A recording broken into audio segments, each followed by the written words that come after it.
Hello hi welcome, कैसे हैं आप सब लोग। मेरा नाम तुषार कौशिक है और आप देख रहे हैं डिजिटल जॉकी का एक और पॉडकास्ट। जब हमारे बड़े बुजुर्ग हमारे घर से चले जाते हैं, उसके बाद साल में बस एक मौका आता है जब उन्हें हम याद करते हैं, वो है पितृपक्ष, जिसे हम श्राद्ध भी कहते हैं।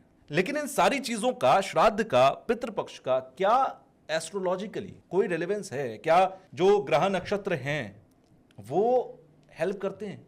इसका रीजन एक और भी है, क्योंकि कई बार आपने एस्ट्रोलॉजर्स को ये सुना होगा कि वो ये कहते हैं कि आपकी कुंडली में तो पितृदोष है। अब ये पितृदोष होता क्या है, लेकिन इसको एस्ट्रोलॉजिकली साइंस बेस्ड लॉजिक के तरीके से मैं समझना चाहता हूं आपसे कि ये पितृपक्ष क्या होता है पहले, और फिर पितृदोष क्या होता है। दो ऐसी एंटिटी हैं जिसको आप डायरेक्टली फिजिकली प्रेजेंट नहीं देख सकते, लेकिन एग्जिस्ट करती है। आप उनको फील कर सकते हैं, छू नहीं सकते लेकिन फील कर सकते हैं। एक है भगवान और एक है पितृ। जैसे भगवान हमारे लिए जितना ज़रूरी है जी, उतना ही ज़रूरी हमारे पितरों का आशीर्वाद भी है। अब आप कहेंगे पितृ का मतलब क्या है? जी, वो लोग जो हमारे पूर्वज हैं और वो अब नहीं हैं, यानी वो जा चुके हैं।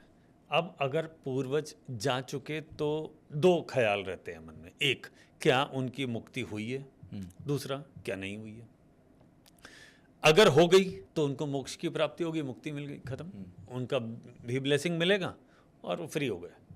लेकिन अगर किसी की मुक्ति नहीं हुई तो फिर वो वेट करते हैं कि मेरे जो संतानें हैं, यानी बेटा है, उनके बच्चे हैं, उनके बच्चे हैं, ये जो लीनिएज है पूरी, ये जो पूरी लीनिएज है, इसमें से कोई मेरा तर्पण करे।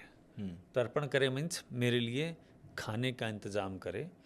उनको फिजिकल फॉर्म में फूड नहीं पहुंचता है, वर्चुअल फॉर्म में पहुंचता है। पानी का इंतज़ाम करें, और जो मेरे परिवार के सदस्य हैं कम से कम साल में एक दिन तो मुझे याद करें और मेरे लिए कुछ करें। आपने पितृदोष की बात की, आपने कहा सबकी कुंडली में पितृदोष कहीं ना कहीं कैसी ना कैसी है। यानी कि मैं ये मान लूं कि हर एक की जिंदगी में जो भी दुख हैं, चुनौतियां हैं, मुश्किलें हैं, उनका कहीं ना कहीं कोई ना कोई कारण पितृदोष से रिलेटेड हो सकता है। अगर पितृ खुश तो आपकी जिंदगी की मुसीबत खत्म हो सकती है। करेक्ट। जितने व्यूअर्स देख रहे हैं, सबकी कुंडली में कहीं ना कोई दोष है। बिना दोष के कोई पैदा ही नहीं हो सकता। तो करने क्या आया है फिर ये पॉडकास्ट देखना। करने क्या आया है जी, डेफिनेटली हमारे शास्त्रों में इनके बारे में काफ़ी डिटेल में बताया गया। अच्छा, कि इन दिनों को हम कैसे अपने फेवर में ला सकते हैं। जब आपको पता है कि सबकी ही कुंडली में पितृदोष है, कोई नहीं बचा, तो इसका मतलब आपको पितृ शांति के लिए कुछ ना कुछ उपाय करना पड़ेगा। पितृ का संबंध राहु से है। सीधा समझ लीजिए, आपके वो पूर्वज जो अब नहीं हैं, वो राहु के लीनिएज में चले गए, वो राहु के पास चले गए।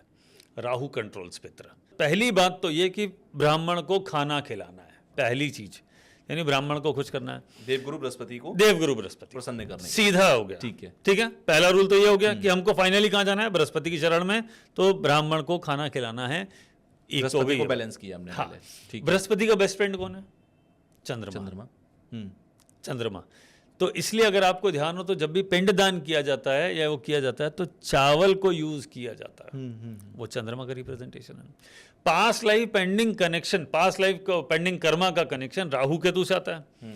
केतु का रिप्रेजेंटेशन होता है काले तिल, उसमें शनि का भी रोल है, काला रंग है। काले तिल का इस्तेमाल करते हैं। काले तिल का इस्तेमाल करते हैं। तो आप देखिए, जब दाह संस्कार होता है और जो हम तर्पण भी करते हैं, तर्पण भी करते हैं, वो सब ये जो तर्पण ऐसे किया जाता है, उसके अंदर भी वही चावल, वही काले तिल, वही इंपॉर्टेंट है, और वो पानी।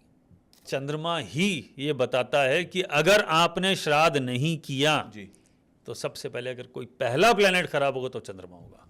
अगर आप पितरों का तर्पण करते हैं और पितर आपसे खुश हो जाते हैं तो कुंडली में चंद्रमा ठीक हो जाएगा, पहली बात। बिल्कुल। दूसरा, बृहस्पति ठीक हो जाएगा।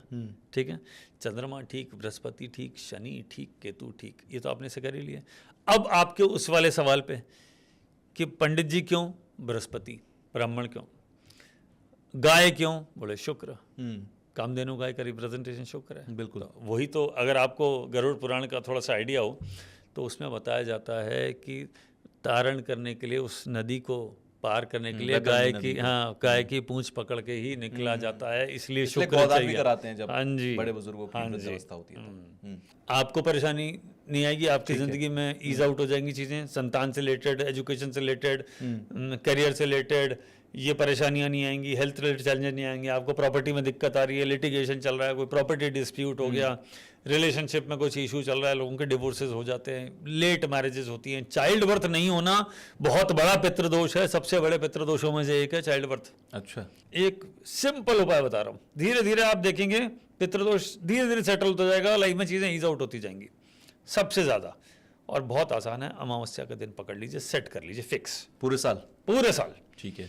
उस अमावस्या के दिन आप 5 मीठे फल ले लीजिए, खट्टे नहीं होने चाहिए, यानी संतरा नहीं होना चाहिए, मौसम में नहीं होनी चाहिए, 5 मीठे फल कोई भी, जैसे आम का सीजन है तो आम ले लिया, 5 चीकू ले लिया, केला ले लिया, 5 मीठे फल एक एक ले लीजिए कम से कम, और गाय को खिलाना शुरू कर दीजिए। बात यह है कि मान लीजिए जैसे आजकल बहुत सारे केसेस हैं कि एक हस्बैंड ने अपनी वाइफ को मार दिया, या एक भाई ने अपने भाई को मार दिया, या ऐसे सगे रिलेटिव्स में यानी कि आपके ब्लड रिलेशन में ही एक दूसरे की हत्या कर दी। क्या ये सारी चीजें पितृदोष बनाती हैं और ये आगे आने वाले पीढ़ियों में जाती हैं? ये तो बड़े वाले पितृदोष बनाती है हत्या। तो मैं तो कह रहा हूँ किसी ने किसी की जमीन भी मार ली तो भी पितृदोष बनेगा। ओके।